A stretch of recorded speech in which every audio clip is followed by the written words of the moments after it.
हाँ बिल्कुल, अचार वाला बिल्कुल कच्चा होना चाहिए, पक्का नहीं होना चाहिए। ये उमानी उमानी पेड़ तो नहीं है ये? उमानी वाला है ये, मीठा होएगा? नहीं मीठा नहीं, वो अच्छा चलो ठीक है।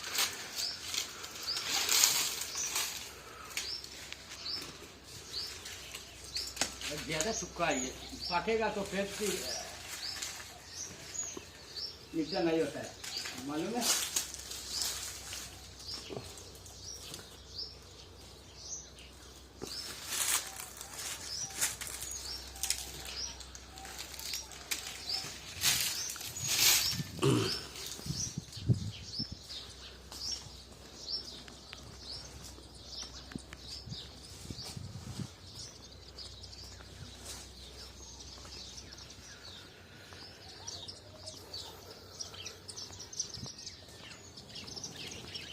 माशाअल्लाह अलैक।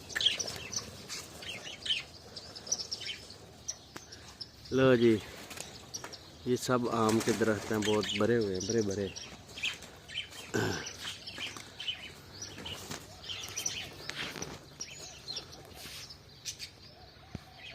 खजूर पे भी फल लगा हुआ है माशाअल्लाह।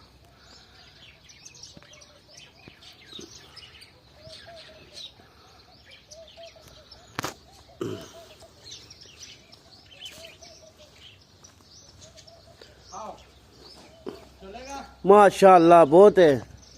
मेरा तो ये है। ओके, आप नंबर दियो ना अपना।